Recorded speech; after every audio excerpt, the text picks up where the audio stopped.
Damai sejahtera Allah yang melampaui segala akal, kiranya mengawal hati saudara-saudara sekalian di dalam Kristus Yesus Tuhan kita.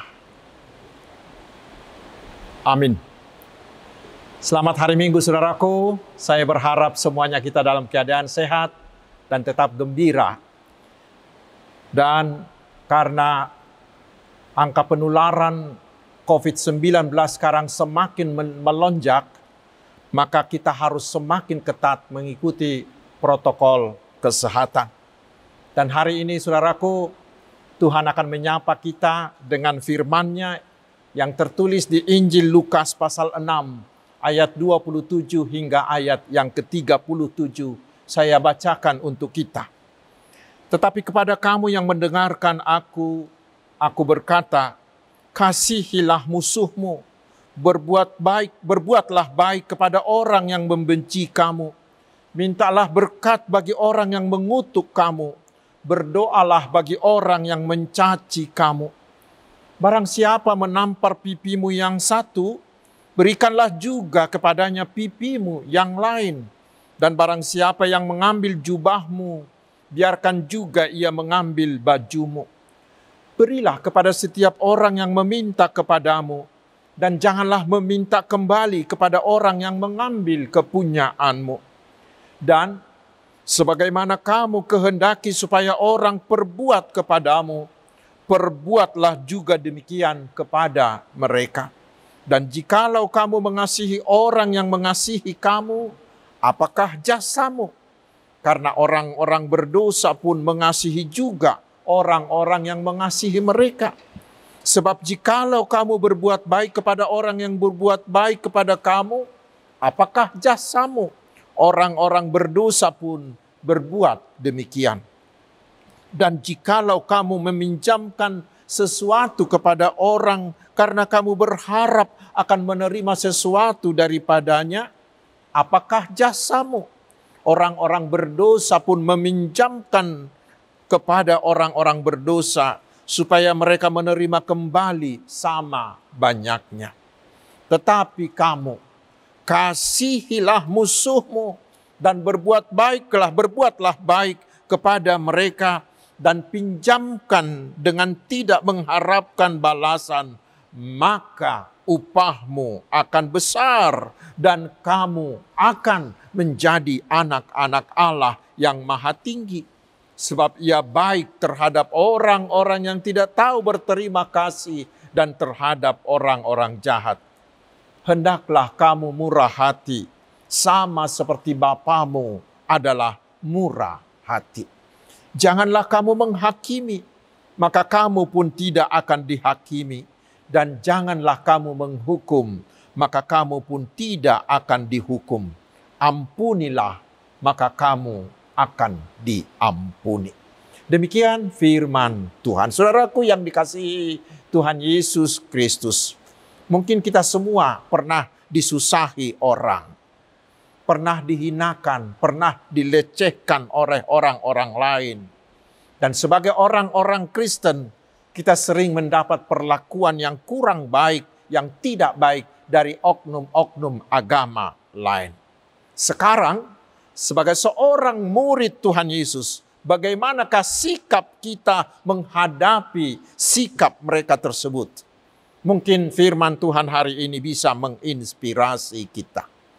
Saudaraku, mungkin setelah kita mendengarkan bacaan firman Tuhan tadi, mungkin kita akan langsung berkata, wah berat sekali ya.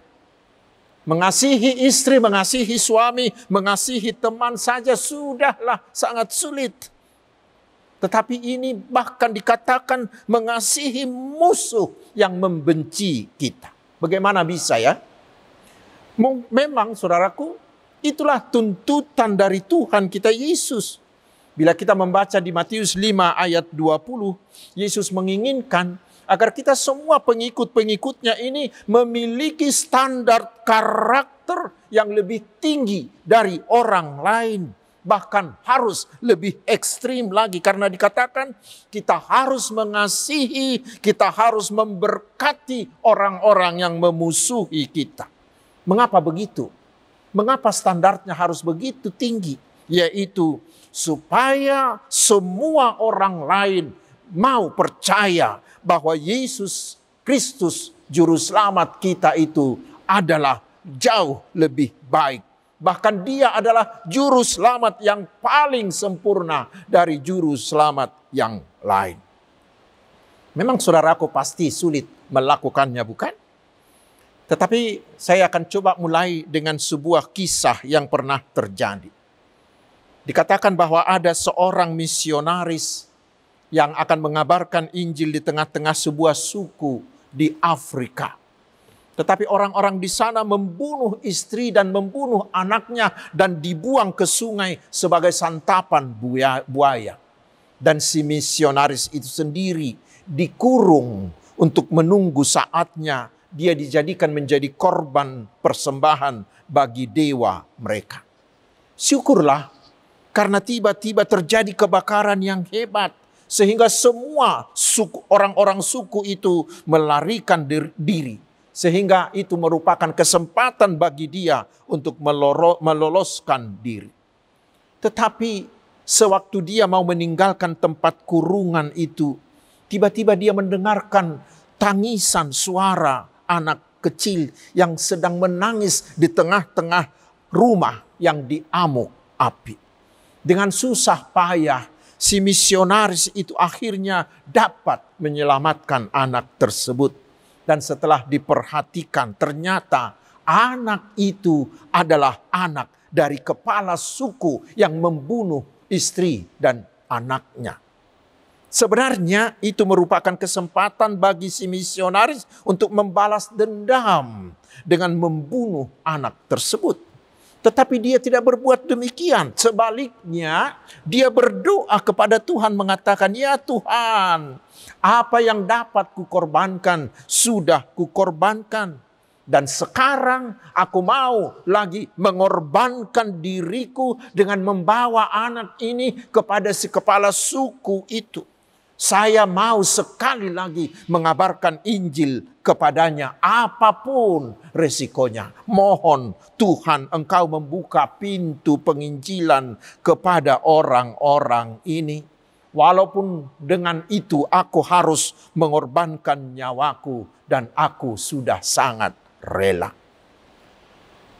Setelah berdoa dengan memeluk anak itu, si misionaris itu pergi menemui si kepala suku itu. Kepala suku itu dan istrinya sedang panik, menangis, memanggil-manggil nama anaknya yang ada di rumah yang terbakar itu.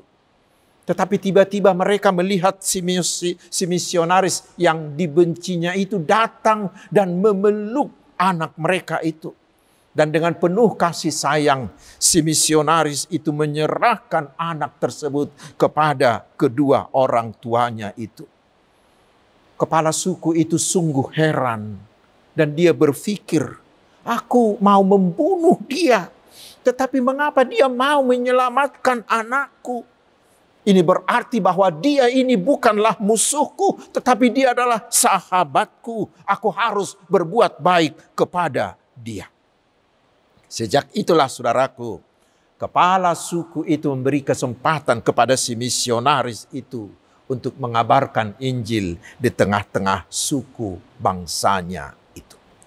Saudaraku, itulah salah satu cara melakukan tuntutan firman Tuhan hari ini yang di ayat 27 ini mengatakan, "Kasihilah musuhmu, berbuat baiklah kepada orang-orang yang membenci kamu." Di sini di bahasa aslinya digunakan kata agapao. Agapao ini berarti bahwa bagaimanapun sakitnya perbuatan orang lain terhadap kita, kita tidak boleh melakukan apapun selain dari melakukan kebaikan yang terbaik bagi mereka. Karena itulah Yesus mengatakan, bila mereka mengalami kesulitan besar, sehingga mereka datang meminta pinjaman uang dari kita, kita harus mau memberikan tanpa meminta imbalan apa-apa. Lalu apa upah kita? Mari kita baca di ayat 35. Dikatakan bahwa Tuhan Allah sendiri yang akan memberi balasannya kepada kita. Karena kita akan diangkatnya menjadi anak-anak Allah. Tetapi sebenarnya saudaraku, dengan berbuat demikian, kita telah mengalahkan mereka. Mengalahkan mereka bukan dengan pembalasan kekerasan, tetapi mengalahkan mereka dengan kebaikan kita. Seperti yang dilakukan oleh si misionaris tadi.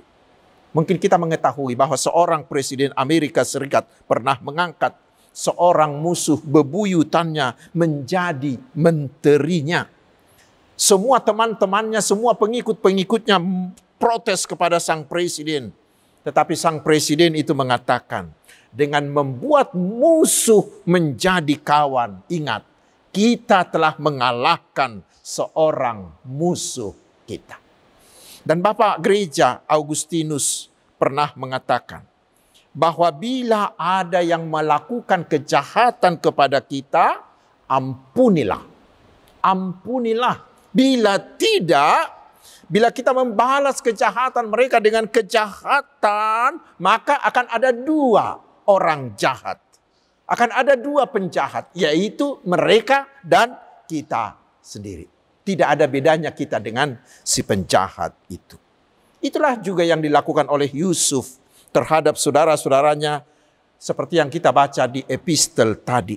Itulah yang dikatakan Paulus di Roma pasal 12 ayat 20 hingga 21. Ayat yang sama dengan Amsal 25 ayat 21 hingga ayat 22. Yang mengatakan bahwa dengan berbuat baik kepada mereka yang melakukan kejahatan kepada kita, itu sama dengan kamu menumpukan bara api di atas kepala mereka. Karena itulah dikatakan, jangan kamu kalah terhadap kejahatan, tetapi kalahkanlah kejahatan dengan kebaikan. Jangan kita mau dikalahkan oleh kejahatan mereka. Tetapi mari kita kalahkan mereka dengan kebaikan-kebaikan kita. Saudaraku, itulah yang dilakukan oleh Tuhan kita Yesus Kristus. Yang mau memberikan, yang mau mengasihi kita. Yaitu dengan memberikan nyawanya menjadi tebusan untuk menyelamatkan manusia. Dan itu manusia bukanlah manusia yang baik-baik, tetapi adalah manusia yang berdosa, manusia yang selalu melawan, yang selalu memberontak kepada Allah. Tetapi dia mau bukan hanya berbuat baik, tetapi memberikan nyawanya untuk mereka. Bahkan ketika Yesus disalibkan, Yesus masih berkata, Bapa, ampunilah dosa mereka karena mereka tidak tahu apa yang mereka lakukan itu. Itulah juga yang dilakukan oleh Stefanus, doa Stefanus bagi orang-orang yang akan membunuhnya. Saudaraku, sahabat-sahabat Tuhan Yesus, sejatinya perbuatan beragapao seperti ini sangat berguna bagi diri kita sendiri. Mengapa? Kita tahu bahwa bila kita menaruh dendam kepada orang yang menyakiti kita, sebenarnya siapakah yang menjadi korban pertama dari dendam kita itu? Kita sendiri, bukan? Kita sendiri yang menjadi korban pertama dari dendam kesumat yang ada dalam diri kita. Karena bila hati kita ini penuh dengan dendam, lihatlah, maka wajah kita akan tetap cemberut. Hati kita tetap panas, tidak pernah tenang. Sehingga kita tidak bisa fokus bekerja. Dan lama-lama kita akan menjadi jatuh sakit. Tetapi saudaraku, bila kita mengampuni, bila kita membuang dendam dan berbuat baik kepada orang-orang yang menyakiti kita, maka kita mengobati sakit hati kita sendiri itu. Sehingga wajah kita akan selalu ceria. Hati kita akan selalu tenang dan tetap gembira, senang, tetap gembira. Pikiran kita akan penuh dengan inspirasi dan penuh dengan inovasi. Maka kita akan giat bekerja sehingga produktivitas kita terus menanjak dan badan kita juga tetap sehat. Saudaraku, itulah sebenarnya inti dari ayat 29 hingga 35. Yang ringkasnya mau mengatakan, jangan membalas perbuatan jahat dengan perbuatan yang sama seperti yang mereka lakukan. Jangan membalas kejahatan dengan kejahatan. Tetapi untuk ini saudaraku, kita perlu melihat konteks dari ayat ini, dari kalimat ini. Konteks kalimat ini adalah konteks pengadilan. Itu berarti bahwa kalimat ini mengartikan pengadilanlah yang harus memberikan hukuman yang setimpal dengan kesalahan orang yang diadili itu. Karena itu janganlah membalas, tetapi serahkanlah kejahatan mereka itu kepada Tuhan. Seperti yang dikatakan oleh Paulus di Roma pasal 12 ayat 19. Janganlah kamu sendiri menuntut pembalasan, tetapi berilah tempat kepada murka Allah. Sebab ada tertulis, pembalasan itu adalah hakku. Akulah yang akan menuntut pembalasan, firman Tuhan. Dan hak menghukum itu telah diserahkan oleh Tuhan kepada pihak pengadilan. Seperti yang tertulis di firman Tuhan di Roma 13 ayat 4 yang mengatakan pemerintah adalah hamba Allah untuk membalaskan murka Allah atas mereka yang berbuat jahat.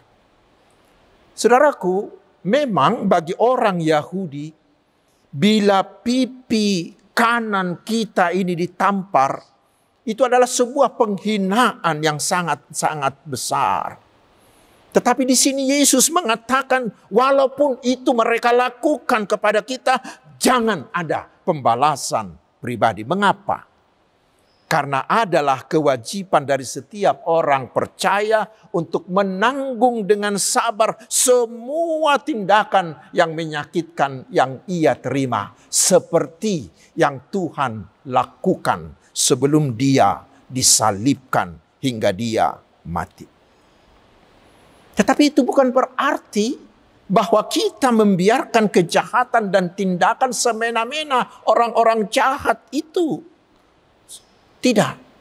Kita tidak membiarkan kejahatan dan kekerasan itu merajalela. Tidak. Lalu bagaimana? Karena itulah kita harus menyerahkan semuanya itu kepada penegak hukum negara. Karena itulah firman Tuhan terus mengajak kita agar kita selalu mendoakan pemerintah, terutama penegak hukum, agar mereka menjalankan hukum dengan adil dan benar. Merekalah tangan Tuhan. Kepada merekalah Tuhan memberikan kuasa untuk membalaskan kesalahan mereka itu. Sekarang yang terakhir, mengapa kita harus melakukan semuanya itu? Yaitu, kita baca di ayat 36 dikatakan, hendaklah kamu murah hati, sama seperti Bapamu adalah murah hati. Kita tahu, walaupun kita ini manusia yang selalu penuh dengan dosa, yang setiap saat memberontak kepada Allah, tetapi Allah tetap sangat mengasihi kita, sehingga Allah mau memberikan anaknya yang tunggal, Yesus Kristus, yang mau mati untuk menyelamatkan kita. Kasih yang tak bertara itu, Yohanes 3 ayat 16. Karena itu bila kita sudah menerima Tuhan Yesus menjadi Tuhan dan Juru Selamat kita, maka kita pasti selamat. Dan bukti bahwa kita sudah beriman, bukti bahwa kita sudah menerima Tuhan Yesus menjadi Juru Selamat kita, maka kita akan menunjukkan karakter Tuhan Yesus dalam kehidupan keseharian kita. Dan salah satunya adalah dengan mengampuni, dengan mengasihi semua orang yang bersalah kepada kita. Dengan mengampuni dan mengasihi orang-orang yang bersalah kepada kita, itu membuktikan bahwa kita adalah murid-murid Tuhan Yesus, bahwa kita adalah anak-anak Allah. Bila tidak, maka kita tidak layak disebut sebagai anak anak Allah. Saudaraku, memang sangat berat bukan? Memang sangat berat. Tetapi harus kita lakukan. Karena itulah keunggulan kita dari orang lain sebagai pengikut Kristus. Karena dengan cara itulah orang akan melihat bahwa Tuhan Yesus kita itu jauh lebih unggul dari siapapun.